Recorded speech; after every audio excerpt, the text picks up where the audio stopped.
ਇਹ ਹਫ਼ਤਾਵਾਰ ਬਾਈਬਲ ਦਾ ਦਰਸੀ ਆਵਾਜ਼ ਪਲੇਨਫੀਲਡ Christian science church independent ਵੱਲੋਂ ਹੈ, ਜਿਹੜਾ ਨਿਊ ਜਰਸੀ ਅਮਰੀਕਾ ਵਿੱਚ ਹੈ। ਹੋਰ ਮਾਲੂਮਾਤ ਲਈ ਤੁਸੀਂ ਸਾਡੀ ਵੈਬਸਾਈਟ ਵੇਖੋ www.plainfieldcs.com। ਇਹ ਸਬਕ 22 ਜੂਨ 2025 ਐਤਵਾਰ ਦੇ ਦਿਨ ਹਫ਼ਤੇ ਦੇ ਅਖੀਰ ਉੱਤੇ ਤੁਹਾਡੇ ਪੜ੍ਹਨ ਲਈ ਤਿਆਰ ਕੀਤਾ ਗਿਆ ਹੈ। ਮਜ਼ਮੂਨ: ਇਨਸਾਨ ਨੂੰ ਸ਼ਾਮਲ ਕਰਕੇ ਕੀ ਸੰਸਾਰ ਐਟਮੀ ਤਵਾਨਾਈ ਨਾਲ ਬਣਿਆ ਹੈ? ਸੁਨਹਿਰੀ ਮਤਨ: ਜ਼ਬੂਰ: ਧਰਤੀ ਤੇ ਉਹਦੀ ਮਾਮੂਰੀ ਰੱਬ ਦੀ ਹੀ ਏ, ਜੱਗ ਤੇ ਉਹਦੇ ਵਸਣ ਵਾਲੇ ਵੀ। ਜਵਾਬੀ ਪੜ੍ਹਾਈ। ਜ਼ਬੂਰ: ਆਓ ਅਸੀਂ ਰੱਬ ਦੇ ਸਾਹਮਣੇ ਨਗਮਾ ਸਰਾਈ ਕਰੀਏ, ਆਪਣੀ ਚਟਾਨ ਦੇ ਸਾਹਮਣੇ ਖੁਸ਼ੀ ਨਾਲ ਲਲਕਾਰੀਏ, ਸ਼ੁਕਰ ਕਰਦਿਆਂ ਹੋਏ ਉਹਦੇ ਕੋਲ ਹਾਜ਼ਰ ਹੋਈਏ, ਜ਼ਬੂਰ ਗਾਉਂਦਿਆਂ ਹੋਏ ਉਹਦੇ ਅੱਗੇ ਖੁਸ਼ੀ ਨਾਲ ਲਲਕਾਰੀਏ, ਕਿਉਂ ਜੇ ਉਹ ਖੁਦਾਵੰਦ ਵੱਡਾ ਰੱਬ ਏ ਤੇ ਸਾਰੇ ਇਲਾਹੀਆਂ ਉੱਤੇ ਵੱਡਾ ਬਾਦਸ਼ਾਹ ਏ।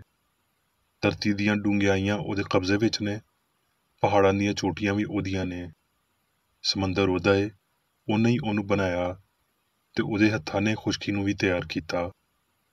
ਆਓ ਅਸੀਂ ਝੁਕੀਏ ਤੇ ਸਜਦਾ ਕਰੀਏ ਤੇ ਆਪਣੇ ਖਾਲਕ ਰੱਬ ਦੇ ਸਾਹਮਣੇ ਗੋਡੇ ਟੇਕੀਏ, ਕਿਉਂ ਜੇ ਉਹ ਸਾਡਾ ਰੱਬ ਏ ਤੇ ਅਸੀਂ ਉਹਦੀ ਚਰਾਗਾਹ ਦੇ ਲੋਕੀ ਤੇ ਉਹਦੇ ਹੱਥ ਦੀਆਂ ਭੇਡਾਂ ਵਾਂ।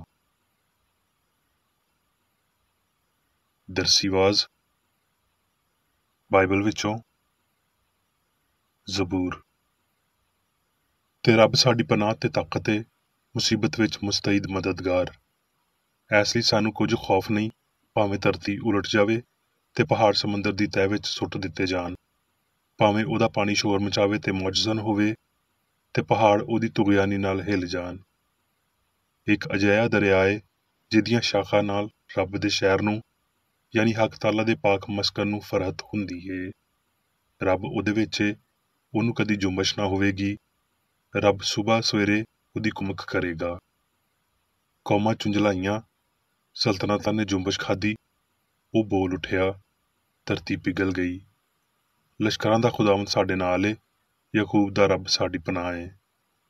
ਆਓ ਖੁਦਾਵੰਦ ਦੇ ਕੰਮਾਂ ਨੂੰ ਵੇਖੀਏ। ਉਹ ਧਰਤੀ ਦੀ ਇੰਤਹਾ ਤੀਕਰ ਜੰਗ ਨੂੰ ਮੁਕਾ ਦਿੰਦਾ ਏ।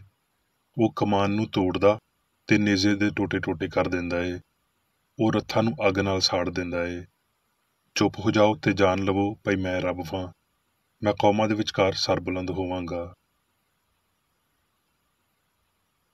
ਕਾਜ਼ੀ: ਫਿਰ ਰੱਬ ਦਾ ਫਰਿਸ਼ਤਾ ਆ ਕੇ ਉਫਰਾ ਵਿੱਚ ਬਲੂਤ ਦੇ ਰੁੱਖ ਹੇਠਾਂ, ਜਿਹੜਾ ਯੂਆਸ ਅਬੀਜ਼ਰੀ ਦਾ ਸੀ, ਤੇ ਉਹਦਾ ਪੁੱਤਰ ਜਦੂਨ ਮੈਂ ਲੈ ਕੇ ਇੱਕ ਕੋਹਲੂ ਵਿੱਚ ਕਣਕ ਝਾੜ ਰਿਹਾ ਸੀ, ਤਾਂ ਜੋ ਉਹਨੂੰ ਮਦੀਆਨੀਆਂ ਤੋਂ ਲੁਕਾ ਕੇ ਰੱਖੇ। ਤੇ ਰੱਬ ਦਾ ਫਰਿਸ਼ਤਾ ਉਹਨੂੰ ਵਿਖਾਲੀ ਦੇ ਕੇ ਉਹਨੂੰ ਆਖਣ ਲੱਗਿਆ ਭਈ ਐ ਸੂਰਮਾ, ਖੁਦਾਵੰਦ ਤੇਰੇ ਨਾਲ ਏ। ਤਦ ਖੁਦਾਵੰਦ ਨੇ ਉਹਦੇ ਉੱਤੇ ਨਿਗਾਹ ਕੀਤੀ ਤੇ ਆਖਿਆ ਭਈ ਤੂੰ ਆਪਣੇ ਐਸੇ ਜ਼ੋਰ ਵਿੱਚ ਜਾ ਤੇ ਬਨੀ ਇਸਰਾਈਲ ਨੂੰ ਮਦੀਆਨੀਆਂ ਦੇ ਹੱਥੋਂ ਛੁਡਾ। ਕੀ ਮੈਂ ਤੈਨੂੰ ਨਹੀਂ ਘੱਲਿਆ? ਉਹਨੇ ਉਹਨੂੰ ਆਖਿਆ, ਐ ਮਾਲਕ, ਮੈਂ ਕਿਵੇਂ ਬਨੀ ਇਸਰਾਈਲ ਨੂੰ ਬਚਾਵਾਂ? ਮੇਰਾ ਘਰਾਨਾ ਮਨੱਸੀ ਵਿੱਚੋਂ ਸਾਰਿਆਂ ਤੋਂ ਗਰੀਬ ਏ ਤੇ ਮੈਂ ਆਪਣੇ ਪਿਓ ਦੇ ਘਰ ਵਿੱਚੋਂ ਸਭ ਤੋਂ ਨਿੱਕਾ ਵਾਂ। ਖੁਦਾਵੰਦ ਨੇ ਉਹਨੂੰ ਆਖਿਆ, ਮੈਂ ਜ਼ਰੂਰ ਤੇਰੇ ਨਾਲ ਹੋਵਾਂਗਾ ਤੇ ਤੂੰ ਮਦੀਆਨੀਆਂ ਨੂੰ ਇੰਜ ਮਾਰ ਲਵੇਂਗਾ ਜਿਵੇਂ ਇੱਕ ਬੰਦੇ ਨੂੰ। ਖੁਦਾਵੰਦ ਨੇ ਉਹਨੂੰ ਆਖਿਆ, ਤੇਰੀ ਸਲਾਮਤੀ ਹੋਵੇ, ਡਰ ਨਾ, ਤੂੰ ਮਰੇਂਗਾ ਨਹੀਂ। ਤਦ ਜਦੂਨ ਨੇ ਉੱਥੇ ਖੁਦਾਵੰਦ ਲਈ ਮਜ਼ਬਾ ਬਣਾਇਆ ਤੇ ਉਹਦਾ ਨਾਂ ਯਹੋਵਾ ਸਲੂਮ ਰੱਖਿਆ। ਕਾਜ਼ੀ: ਤਦ ਯੁਰਬਾਲ ਯਾਨੀ ਜਦੂਨ ਤੇ ਸਾਰੇ ਲੋਕੀ ਜਿਹੜੇ ਉਹਦੇ ਨਾਲ ਸੀ, ਸਵੇਰੇ ਸਵੇਰੇ ਉੱਠੇ ਤੇ ਹਰੂਦ ਦੇ ਚਸ਼ਮੇ ਦੇ ਕੋਲ ਡੇਰਾ ਲਾਇਆ। ਤੇ ਮਦੀਆਨੀਆਂ ਦੀ ਲਸ਼ਕਰਗਾਹ ਉਹਨਾਂ ਦੇ ਸ਼ਮਾਲ ਵੱਲ ਮੋਰਾ ਦੇ ਪਹਾੜ ਦੇ ਨਾਲ ਵਾਲੀ ਵਾਦੀ ਵਿੱਚ ਸੀ। ਤਦ ਉਹਨਾਂ ਲੋਕਾਂ ਨੇ ਆਪਣਾ ਆਪਣਾ ਤੋਸ਼ਾ ਤੇ ਨਰਸਿੰਗਾ ਆਪਣੇ ਆਪਣੇ ਹੱਥ ਵਿੱਚ ਲਿਆ ਤੇ ਉਹਨੇ ਸਾਰੇ ਇਸਰਾਏਲੀ ਬੰਦਿਆਂ ਨੂੰ ਉਹਨਾਂ ਡੇਰਿਆਂ ਵੱਲ ਘੱਲ ਦਿੱਤਾ, ਪਰ ਉਹਨਾਂ 300 ਬੰਦਿਆਂ ਨੂੰ ਰੱਖ ਲਿਆ ਤੇ ਮਦੀਆਨੀਆਂ ਦੀ ਲਸ਼ਕਰਗਾਹ ਉਹਦੇ ਹੇਠਾਂ ਵਾਦੀ ਵਿੱਚ ਸੀ। ਤੇ ਉਸੇ ਰਾਤ ਖੁਦਾਵੰਦ ਨੇ ਉਹਨੂੰ ਆਖਿਆ ਭਈ ਉੱਠ ਤੇ ਹੇਠਾਂ ਲਸ਼ਕਰਗਾਹ ਵਿੱਚ ਉਤਰ ਜਾ, ਕਿਉਂ ਜੇ ਮੈਂ ਉਹਨੂੰ ਤੇਰੇ ਹੱਥ ਵਿੱਚ ਕਰ ਦਿੱਤਾ ਏ। ਤੇ ਉਹਨੇ 300 ਬੰਦਿਆਂ ਦੇ 3 ਜੱਥੇ ਬਣਾਏ ਤੇ ਉਹਨਾਂ ਸਾਰਿਆਂ ਦੇ ਹੱਥ ਵਿੱਚ ਇੱਕ ਇੱਕ ਨਰਸਿੰਗਾ ਤੇ ਉਹਦੇ ਨਾਲ ਇੱਕ ਇੱਕ ਖਾਲੀ ਘੜਾ ਦੇ ਦਿੱਤਾ ਤੇ ਹਰ ਘੜੇ ਦੇ ਅੰਦਰ ਇੱਕ ਇੱਕ ਮਸ਼ਾਲ ਸੀ। ਇਸ ਤਰ੍ਹਾਂ ਵਿਚਕਾਰ ਵਾਲੇ ਪੈਰ ਦੇ ਸ਼ੁਰੂ ਵਿੱਚ ਜਦ ਨਵੇਂ ਪਹਿਰੇਦਾਰ ਬਦਲ ਗਏ ਤੇ ਉਹ 100 ਬੰਦੇ ਜਿਹੜੇ ਉਹਦੇ ਨਾਲ ਸੀ ਲਸ਼ਕਰਗਾਹ ਦੇ ਕੰਢੇ ਅੱਪੜੇ। ਉਹਨਾਂ ਨੇ ਨਰਸਿੰਗੇ ਫੂਕੇ ਤੇ ਘੜਿਆਂ ਨੂੰ ਜਿਹੜੇ ਉਹਨਾਂ ਦੇ ਹੱਥਾਂ ਵਿੱਚ ਸੀ ਤੋੜਿਆ। ਤੇ ਤਿੰਨਾਂ ਜੱਥਿਆਂ ਨੇ ਨਰਸਿੰਗੇ ਫੂਕੇ ਤੇ ਘੜੇ ਤੋੜੇ ਤੇ ਮਸ਼ਾਲਾਂ ਨੂੰ ਆਪਣੇ ਸੱਜੇ ਹੱਥ ਵਿੱਚ ਤੇ ਨਰਸਿੰਗੇ ਫੂਕਣ ਲਈ ਆਪਣੇ ਖੱਬੇ ਹੱਥਾਂ ਵਿੱਚ ਲੈ ਲਿਆ ਤੇ ਚਲਾ ਉੱਠੇ ਪਈ ਯਹੋਵਾ ਦੀ ਤੇ ਜਦੂਨ ਦੀ ਤਲਵਾਰ। ਤੇ ਇਹ ਸਾਰੇ ਦੇ ਸਾਰੇ ਲਸ਼ਕਰਗਾਹ ਦੇ ਆਲ ਦੁਆਲ ਆਪਣੀ ਆਪਣੀ ਥਾਂ ਤੇ ਖੜੇ ਹੋ ਗਏ। ਤਦ ਸਾਰਾ ਲਸ਼ਕਰ ਨੱਸਣ ਲੱਗ ਗਿਆ ਤੇ ਉਹਨਾਂ ਨੇ ਚਲਾ ਚਲਾ ਕੇ ਉਹਨਾਂ ਨੂੰ ਨਸਾਇਆ।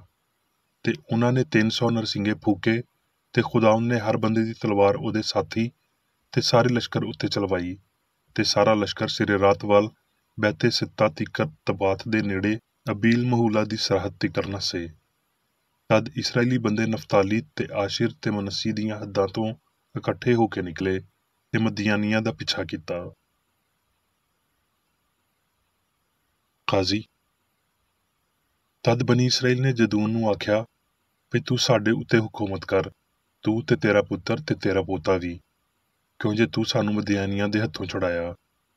ਤੇ ਜਦੂਨ ਨੇ ਉਹਨਾਂ ਨੂੰ ਆਖਿਆ ਵੀ ਨਾ ਮੈਂ ਤੁਹਾਡੇ ਉੱਤੇ ਹੁਕੂਮਤ ਕਰਾਂਗਾ ਨਾ ਮੇਰਾ ਪੁੱਤਰ, ਬਲਕਿ ਰੱਬ ਹੀ ਤੁਹਾਡੇ ਉੱਤੇ ਹੁਕੂਮਤ ਕਰੇਗਾ। ਅਯੂਬ।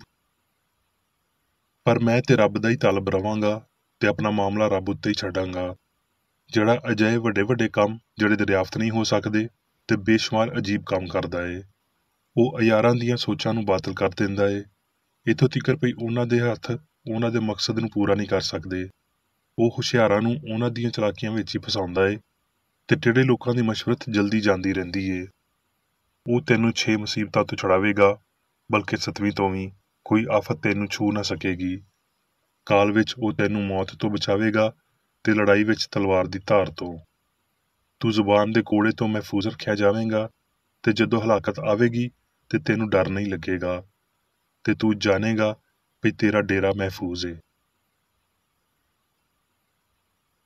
ਰੋਮੀਓ। ਹਰ ਬੰਦਾ ਆਲਾ ਹਕੂਮਤਾਂ ਦਾ ਤਾਬਿਆਦਾਰ ਰਵੇ, ਕਿਉਂ ਜੇ ਕੋਈ ਹਕੂਮਤ ਅਜਿਹੀ ਨਹੀਂ ਜਿਹੜੀ ਰੱਬ ਵੱਲੋਂ ਨਾ ਹੋਵੇ, ਤੇ ਜਿਹੜੀਆਂ ਹਕੂਮਤਾਂ ਹੈ ਨੇ ਉਹ ਰੱਬ ਵੱਲੋਂ ਹੀ ਮੁਕਰਰ ਹੋਈਆਂ ਨੇ। ਹੁਣ ਮੈਂ ਮੇਰੀ ਬੇਕਰ ਏਡੀ ਦੀ ਲਿਖੀ ਹੋਈ ਕ੍ਰਿਸਚਨ ਸਾਇੰਸ ਦੀ ਦਰਸੀ ਕਿਤਾਬ ਸਾਇੰਸ ਤੇ ਸਿਹਤ ਆਇਤਾਂ ਦੀ ਕੁੰਜੀ ਦੇ ਨਾਲ ਵਿੱਚੋਂ ਲਈਆਂ ਹੋਈਆਂ ਲਿਖਾਈਆਂ ਪੜਾਂਗਾ।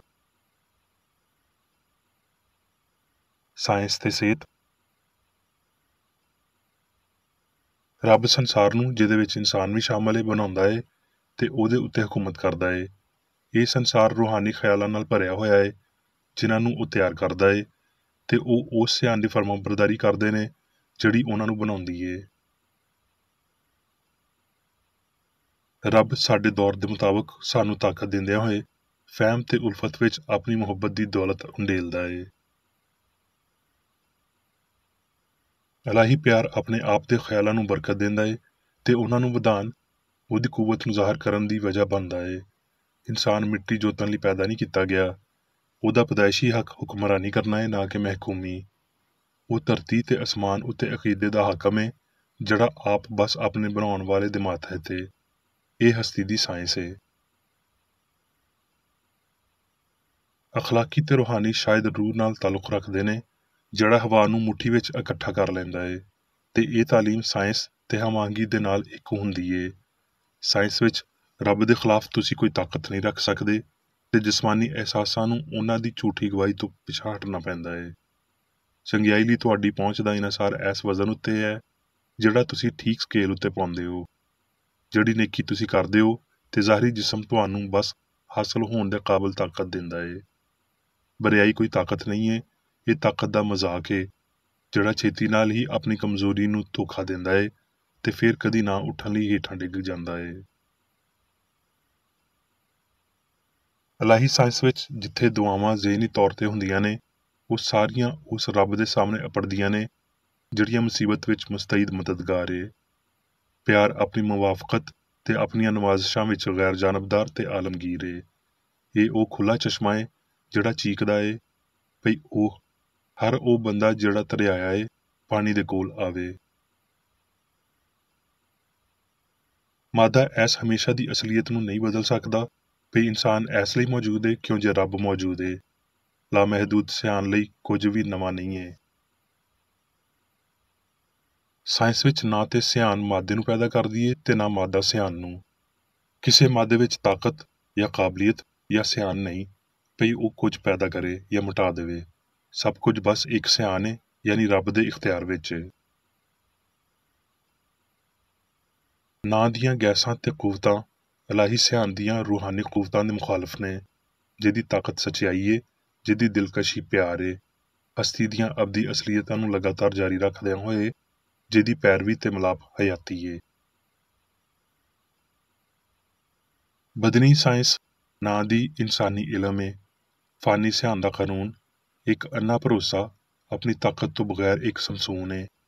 ਜਦੋਂ ਐਸ ਇਨਸਾਨ ਦੇ ਯਕੀਨ ਨੂੰ ਇਹਦੀ ਹਮਾਇਤ ਲਈ ਤਨਜ਼ੀਮਾਂ ਦਾ ਘਾਟਾ ਹੁੰਦਾ ਏ ਤੇ ਇਹਦੀਆਂ ਨਿਉਵਾਂ ਵੱਧ ਜਾਂਦੀਆਂ ਨੇ, ਨਾ ਇਖਲਾਕੀ ਕੂਵਤ, ਰੂਹਾਨੀ ਨਿਉ ਤੇ ਨਾ ਆਪਣਾ ਕੋਈ ਪਾਕ ਅਸੂਲ ਰੱਖਦਿਆਂ ਹੋਏ ਇਹ ਅਕੀਦਾ ਵਜ੍ਹਾ ਲਈ ਅਸਰ ਦੀ ਗਲਤੀ ਕਰਦਾ ਏ, ਮਾਦੇ ਵਿੱਚ ਹਯਾਤੀ ਤੇ ਜ਼ਹਾਨਤ ਲੱਭਣ ਦੀ ਕੋਸ਼ਿਸ਼ ਕਰਦਾ ਏ। ਇਸ ਲਈ ਉਹ ਹਯਾਤੀ ਨੂੰ ਮਹਿਦੂਦ ਕਰਦਾ ਤੇ ਮੁਖਾਲਫਤ ਤੇ ਮੌਤ ਨੂੰ ਜ਼ੋਰ ਨਾਲ ਫੜ ਲੈਂਦਾ ਏ। ਸੰਸਾਰ ਨੂੰ ਇਨਸਾਨ ਵਾਂਗਰ ਇਹਦੇ ਇਲਾਹੀ ਅਸੂਲ ਰੱਬ ਵੱਲੋਂ ਸਾਇੰਸ ਦੇ ਰਾਹੀਂ ਵਾਜ਼ਾ ਕੀਤਾ ਜਾਣਾ ਚਾਹੀਦਾ ਏ ਤੇ ਫਿਰ ਇਹਨੂੰ ਸਮਝਿਆ ਜਾ ਸਕਦਾ ਏ। ਪਰ ਜਦੋਂ ਇਹਨੂੰ ਬਦਨੀ ਹਿੱਸਾਂ ਦੀ ਨਿਉ ਉੱਤੇ ਵਾਜ਼ਾ ਕੀਤਾ ਜਾਂਦਾ ਏ ਤੇ ਬੜੋਤਰੀ, ਬਾਲਗੀ ਤੇ ਜ਼ਵਾਲ ਦੇ ਹੇਠਾਂ ਹੁੰਦਿਆਂ ਹੋਏ ਪੇਸ਼ ਕੀਤਾ ਜਾਂਦਾ ਏ ਤੇ ਸੰਸਾਰ ਇਨਸਾਨ ਵਾਂਗਰ ਇੱਕ ਮੁਅੱਮਾ ਬਣ ਜਾਂਦਾ ਏ ਤੇ ਇਹਨੂੰ ਜਾਰੀ ਰੱਖਣਾ ਚਾਹੀਦਾ ਏ। ਮਗਰ ਟੁਰਨਾ, ਮਿਲਣਾ ਤੇ ਦਿਲਕਸ਼ੀ ਸਿਆਣ ਦੀਆਂ ਮਲਕੀਅਤਾਂ ਨੇ। ਇਹ ਇਲਾਹੀ ਅਸੂਲ ਨਾਲ ਤਾਲੁਕ ਰੱਖਦੇ ਨੇ ਤੇ ਇਹ ਖਿਆਲੀ ਕੂਵਤ ਦੀ ਤਾਦੀਲ ਦੀ ਹਮਾਇਤ ਕਰਦੇ ਨੇ, ਜਿਨੇ ਧਰਤੀ ਨੂੰ ਇਹਦੇ ਮਦਾਰ ਵਿੱਚ ਛੱਡਿਆ ਤੇ ਆਕੜ ਵਾਲੀਆਂ ਛੱਲਾਂ ਨੂੰ ਆਖਿਆ, ਇੱਥੇ ਤਿਕਰ ਪਰ ਅੱਗੇ ਨਹੀਂ। ਰੂਹ ਸਾਰੀਆਂ ਸ਼ੈਵਾਂ ਦੀ ਹਯਾਤੀ, ਮਵਾਦ ਤੇ ਲਗਾਤਾਰੀ ਏ। ਅਸੀਂ ਤਾਕਤਾਂ ਦੇ ਪੈਰਾਂ ਮਗਰ ਟੁਰਦੇ ਆਂ, ਇਹਨਾਂ ਨੂੰ ਛੱਡ ਦਈਏ ਤੇ ਮਖਲੂਕ ਨੇਸਤ ਹੋਵੇਗੀ। ਇਨਸਾਨੀ ਇਲਮ ਇਹਨਾਂ ਨੂੰ ਮਾਦੇ ਦੀਆਂ ਤਾਕਤਾਂ ਆਖਦਾ ਏ, ਪਰ ਇਲਾਹੀ ਸਾਇੰਸ ਇਹ ਵਾਜ਼ਾ ਕਰਦੀ ਏ ਭਈ ਉਹ ਪੂਰੇ ਤੌਰ ਤੇ ਇਲਾਹੀ ਸਿਆਣ ਦੇ ਨਾਲ ਤਾਲੁਕ ਰੱਖਦੀਆਂ ਨੇ ਤੇ ਇਸ ਸਿਆਣ ਵਿੱਚ ਮਿਰਾਸ ਰੱਖਦੀਆਂ ਨੇ ਤੇ ਇੰਜ ਉਹਨਾਂ ਨੂੰ ਉਹਨਾਂ ਦੇ ਜਾਇਜ਼ ਘਰ ਤੇ ਦਰਜਾਬੰਦੀ ਵਿੱਚ ਬਹਾਲ ਕਰਦੀਆਂ ਨੇ। ਸੰਸਾਰ ਦਾ ਇਨਸਾਨ ਸਮੇਤ ਅਸਲੀ ਨਜ਼ਰੀਆ ਮਾਦੀ ਤਾਰੀਖ ਵਿੱਚ ਨਹੀਂ ਬਲਕਿ ਰੂਹਾਨੀ ਤਰੱਕੀ ਵਿੱਚ ਏ। ਇਲਹਾਮੀ ਸੋਚ ਸੰਸਾਰ ਦੇ ਇੱਕ ਮਾਦੀ, ਜਿਸਮਾਨੀ ਤੇ ਫਾਨੀ ਨਜ਼ਰੀਏ ਨੂੰ ਤਰਕ ਕਰਦੀ ਤੇ ਰੂਹਾਨੀ ਤੇ ਲਾਫਾਨੀ ਨੂੰ ਅਪਣਾਉਂਦੀ ਏ। ਪਿਆਰ ਆਖਰਕਾਰ ਹਮਾਂਗੀ ਦਾ ਵੇਲਾ ਮੁਕਰਰ ਕਰੇਗਾ ਤੇ ਰੂਹਾਨੀਅਤ ਇਹਨੂੰ ਮੰਨੇਗੀ, ਕਿਉਂ ਜੇ ਪਿਆਰ ਰੂਹ ਏ। ਗਲਤੀ ਦੇ ਪੂਰੇ ਤਬਾਹ ਹੋਣ ਤੋਂ ਪਹਿਲਾਂ ਆਮ ਮਾਦੀ ਮਾਮੂਲ ਦੀਆਂ ਮੁਦਾਖਲਤਾਂ ਹੋਣਗੀਆਂ, ਧਰਤੀ ਬੇਮਜ਼ਾ ਤੇ ਵੀਰਾਨ ਹੋ ਜਾਏਗੀ, ਪਰ ਗਰਮੀ ਤੇ ਸਰਦੀ ਦਾ ਮੌਸਮ, ਬੀਜਦਾਰੀ ਤੇ ਕਾਸ਼ਤ ਦਾ ਵੇਲਾ ਭਾਵੇਂ ਬਦਲਣ ਵਾਲੇ ਹਾਲਾਤ ਵਿੱਚ ਵੀ ਅਖੀਰ ਤਿਕਰ ਜਾਰੀ ਰਹਿਣਗੇ, ਜਦੋਂ ਤਿਕਰ ਸਾਰੀਆਂ ਸ਼ੈਵਾਂ ਦੀ ਰੂਹਾਨੀਅਤ ਨਾ ਹੋ ਜਾਵੇ। ਹਨੇਰ ਵੇਲਾ ਸਾਜਰੇ ਵੇਲੇ ਤੋਂ ਪਹਿਲਾਂ ਹੁੰਦਾ ਏ। ਹੁਣ ਇਹ ਮਾਦੀ ਜੱਗ ਵੀ ਮੁਤਸਾਦਮ ਤਾਕਤਾਂ ਦਾ ਅਖਾੜਾ ਬਣ ਰਿਹਾ ਏ। ਇੱਕ ਪਾਸੇ ਤੇ ਇੱਥੇ ਮੁਖਾਲਫਤ ਤੇ ਮਾਯੂਸੀ ਹੋਵੇਗੀ, ਜਦ ਕਿ ਦੂਜੇ ਪਾਸੇ ਇੱਥੇ ਸਾਇੰਸ ਤੇ ਅਮਨ ਹੋਵੇਗਾ।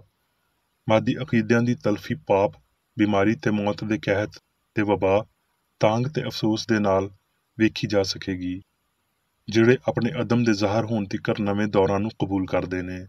ਇਹ ਪਰੇਸ਼ਾਨੀਆਂ ਗਲਤੀ ਦੇ ਖਾਤਮੇ ਤਿਕਰ ਜਾਰੀ ਰਹਿਣਗੀਆਂ, ਜਦੋਂ ਸਾਰੀ ਮੁਖਾਲਫਤ ਰੂਹਾਨੀ ਸੱਚਾਈ ਨਾਲ ਹੜੱਪ ਕਰ ਲਈ ਜਾਵੇਗੀ। ਜਿਵੇਂ ਹੀ ਇਹ ਤਕਮੀਲ ਨੇੜੇ ਹੁੰਦੀ ਜਾਵੇਗੀ, ਉਹ ਜਿਹਨੇ ਆਪਣੇ ਚਾਲ ਚੱਲਣ ਨੂੰ ਇਲਾਹੀ ਸਾਇੰਸ ਦੇ ਮੁਤਾਬਕ ਢਾਲ ਲਿਆ ਏ, ਉਹ ਅਖੀਰ ਤਿਕਰ ਮੁਕਾਬਲਾ ਕਰੇਗਾ, ਜਦ ਮਾਦੀ ਇਲਮ ਮੁੱਕਦਾ ਏ ਤੇ ਰੂਹਾਨੀ ਸਮਝ ਵੱਧਦੀ ਏ ਤੇ ਮਾਦੀ ਦੀ ਬਜਾਏ ਜ਼ਿਹਨੀ ਤੌਰ ਤੇ ਅਸਲੀ ਸ਼ੈਵਾਂ ਉੱਤੇ ਧਿਆਨ ਕੀਤਾ ਜਾਂਦਾ ਏ। ਇਸ ਅਖੀਰੀ ਤਸਾਦਮ ਦੇ ਦੌਰਾਨ ਬਦਕਾਰ ਜ਼ੇਨ ਅਜਿਹੇ ਵਸੀਲੇ ਲੱਭਣ ਦੀ ਕੋਸ਼ਿਸ਼ ਵਿੱਚ ਹੋਣਗੇ ਜਿਨ੍ਹਾਂ ਤੋਂ ਉਹ ਹੋਰ ਬਦੀ ਮੁਕੰਮਲ ਕਰ ਸਕਣ, ਪਰ ਉਹ ਜਿਹੜੇ ਕ੍ਰਿਸਚਨ ਸਾਇੰਸ ਦੀ ਸਮਝ ਰੱਖਦੇ ਨੇ, ਉਹ ਜੁਰਮ ਵਿੱਚ ਰੁਕਾਵਟਾਂ ਲਿਆਉਣਗੇ, ਉਹ ਗਲਤੀ ਦੇ ਖਾਤਮੇ ਵਿੱਚ ਮਦਦ ਕਰਨਗੇ, ਉਹ ਅਮਨੋ ਅਮਾਨ ਨੂੰ ਬਰਕਰਾਰ ਰੱਖਣਗੇ ਤੇ ਉਹ ਹਤਮੀ ਕਾਮਲੀਅਤ ਦੇ ਯਕੀਨੀ ਹੋਣ ਨੂੰ ਖੁਸ਼ੀ ਨਾਲ ਉਡੀਕਣਗੇ। ਮਵਾਦ, ਹਯਾਤੀ, ਜ਼ਹਾਨਤ, ਸਚਾਈ ਤੇ ਪਿਆਰ ਜਿਹੜੇ ਰੱਬ ਨੂੰ ਬਣਾਉਂਦੇ ਨੇ, ਉਹਦੀਆਂ ਬਣਾਈਆਂ ਹੋਈਆਂ ਸ਼ੈਵਾਂ ਤੋਂ ਮੁਨਕਸ ਹੁੰਦੇ ਨੇ, ਤੇ ਜਦੋਂ ਅਸੀਂ ਬਦਨੀ ਹਿੱਸਾਂ ਦੀ ਝੂਠੀ ਗਵਾਹੀ ਨੂੰ ਸਾਇੰਸੀ ਹਕੀਕਤਾਂ ਦੇ ਹੇਠਾਂ ਕਰ ਦਿੰਦੇ ਹਾਂ ਤੇ ਅਸੀਂ ਇਸ ਅਸਲੀ ਮੁਸ਼ਾਬਤ ਤੇ ਪਰਛਾਵੇਂ ਨੂੰ ਹਰ ਪਾਸੇ ਵੇਖਾਂਗੇ। ਹੁਣ ਮੈਂ ਮੇਰੀ ਬੇਕਰ ਏਡੀ ਵੱਲੋਂ ਚਰਚ ਮੈਨੂਅਲ ਵਿੱਚ ਦਿੱਤੇ ਹੋਏ ਰੋਜ਼ਾਨਾ ਦੇ 3 ਫਰਜ਼ ਪੜਾਂਗਾ। ਰੋਜ਼ਾਨਾ ਦੀ ਦੁਆ। ਇਸ ਚਰਚ ਦੇ ਹਰ ਰੁਕਨ ਦਾ ਇਹ ਫਰਜ਼ ਹੈ ਕਿ ਉਹ ਹਰ ਰੋਜ਼ ਇਹ ਦੁਆ ਕਰੇ, ਤੇਰੀ ਬਾਦਸ਼ਾਹੀ ਆਵੇ, ਇਲਾਹੀ ਸਚਾਈ, ਹਯਾਤੀ ਤੇ ਪਿਆਰ ਦੀ ਸਲਤਨਤ ਮੇਰੇ ਅੰਦਰ ਕਾਇਮ ਹੋਵੇ ਤੇ ਸਾਰੇ ਪਾਪ ਮੈਥੋਂ ਨਿਕਲ ਜਾਣ ਤੇ ਤੇਰਾ ਕਲਾਮ ਸਾਰੇ ਇਨਸਾਨਾਂ ਦੇ ਪਿਆਰ ਨੂੰ ਵਧਾਵੇ ਤੇ ਉਹਨਾਂ ਉੱਤੇ ਹਕੂਮਤ ਕਰੇ। ਮਕਸਦਾਂ ਤੇ ਕੰਮਾਂ ਦਾ ਇੱਕ ਅਸੂਲ। ਨਾ ਕੋਈ ਮੁਖਾਲਫਤ ਤੇ ਨਾ ਕੋਈ ਜ਼ਾਤੀ ਤਾਲੁਕ ਮਾਦਰੀ ਚਰਚ ਦੇ ਕਿਸੇ ਰੁਕਨ ਦੇ ਮਕਸਦਾਂ ਜਾਂ ਕੰਮਾਂ ਉੱਤੇ ਅਸਰ ਕਰਨੇ ਚਾਹੀਦੇ। ਸਾਇੰਸ ਵਿੱਚ ਬਸ ਇਲਾਹੀ ਪਿਆਰ ਹੀ ਹਕੂਮਤ ਕਰਦਾ ਹੈ ਤੇ ਇੱਕ ਮਸੀਹੀ ਸਾਇੰਸਦਾਨ ਪਾਪ ਨੂੰ ਰੱਦ ਕਰਦਿਆਂ ਹੋਏ ਸੁੱਚੀ ਭਰਾਬੰਦੀ, ਖੈਰਾਤ ਪਸੰਦੀ ਤੇ ਮਾਫੀ ਨਾਲ ਪਿਆਰ ਦੀਆਂ ਮਿੱਠੀਆਂ ਸਚਾਈਆਂ ਦਾ ਪਰਛਾਵਾਂ ਬਣਦਾ ਹੈ। ਇਸ ਚਰਚ ਦੇ ਸਾਰੇ ਰੁਕਨਾਂ ਨੂੰ ਸਾਰੇ ਪਾਪਾਂ ਤੋਂ, ਗਲਤ ਤਰ੍ਹਾਂ ਦੀਆਂ ਪੇਸ਼ਨਗੋਈਆਂ, ਮੁਨਸਫੀਆਂ, ਮੁਜ਼ਮਤਾਂ, ਸਲਾਵਾਂ, ਗਲਤ ਅਸਰਾਂ ਨੂੰ ਲੈਣ ਤੇ ਗਲਤ ਅਸਰ ਦੇਣ ਤੋਂ ਆਜ਼ਾਦ ਰਹਿਣ ਲਈ ਹਰ ਰੋਜ਼ ਖਿਆਲ ਰੱਖਣਾ ਚਾਹੀਦਾ ਹੈ ਤੇ ਦੁਆ ਕਰਨੀ ਚਾਹੀਦੀ ਹੈ। ਫਰਜ਼ ਲਈ ਚੁਸਤੀ। ਇਸ ਚਰਚ ਦੇ ਹਰ ਰੁਕਨ ਦਾ ਇਹ ਫਰਜ਼ ਹੈ ਕਿ ਉਹ ਹਰ ਰੋਜ਼ ਜਾਰਹਾਨਾ ਜ਼ਿਹਨੀ ਸਲਾਵਾਂ ਦੇ ਖਿਲਾਫ ਆਪਣੇ ਆਪ ਨੂੰ ਤਿਆਰ ਰੱਖੇ ਤੇ ਰੱਬ, ਆਪਣੇ ਕਾਇਦ ਤੇ ਇਨਸਾਨਾਂ ਲਈ ਆਪਣੇ ਫਰਜ਼ਾਂ ਨੂੰ ਨਾ ਕਦੀ ਭੁੱਲੇ ਤੇ ਨਾ ਕਦੀ ਨਜ਼ਰਅੰਦਾਜ਼ ਕਰੇ। ਉਹਦੇ ਕੰਮਾਂ ਦੇ ਰਾਹੀਂ ਉਹਦਾ ਇਨਸਾਫ ਹੋਵੇਗਾ, ਉਹ ਬੇਕਸੂਰ ਜਾਂ ਕਸੂਰਵਾਰ ਹੋਵੇਗਾ।